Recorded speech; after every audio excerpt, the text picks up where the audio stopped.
Abandonné par sa mère à la naissance, Vincent Lagaffe a été adopté. Dans les pages de Télé 2 Semaines, en kiosque le 20 mars 2023, l'animateur a fait de terribles confidences sur son enfance et sur le couple qu'il a élevé. Quand il est né, Vincent Lagaffe a été appelé Franck. Après avoir été abandonné par sa mère et confié à l'assistance publique, il a été adopté par un couple qui a décidé de le rebaptiser Vincent. 60 ans plus tard, l'ancien présentateur du Bidil reste marqué par ce changement d'identité. Quand on change de prénom à 2 ans, je peux vous dire qu'à 60 ans je me retourne toujours quand j'entends Franck.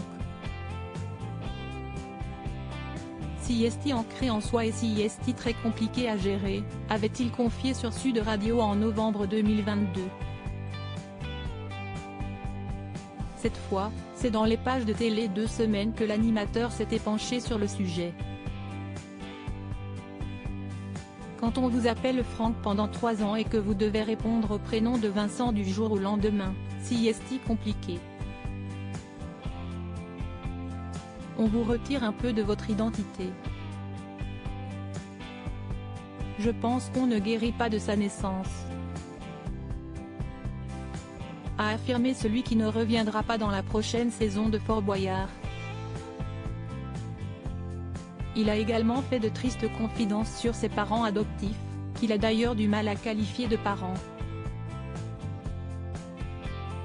Vincent Lagaffe a eu l'impression d'être un bibelot même s'il n'aimait pas en parler. Mes parents m'ont révélé qu'ils m'avaient adopté, et ça ne m'a pas fait grand-chose.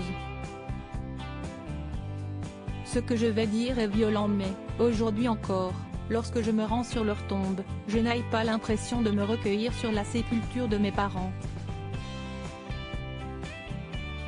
Pour moi, ce sont simplement des gens qui m'ont aidé à devenir ce que je suis, a expliqué le papa de Robin. Et d'ajouter qu'il a été marqué par le comportement de ses nouveaux parents juste après son adoption. Je me souviens d'un après-midi où ma mère avait invité ses copines pour me présenter, exactement comme si mes parents exhibaient la nouvelle bagnole qu'il avait achetée. L'une de ses amies a demandé à ma mère, « Il est gentil ?» J'aurais dû lui répondre, « Non connasse.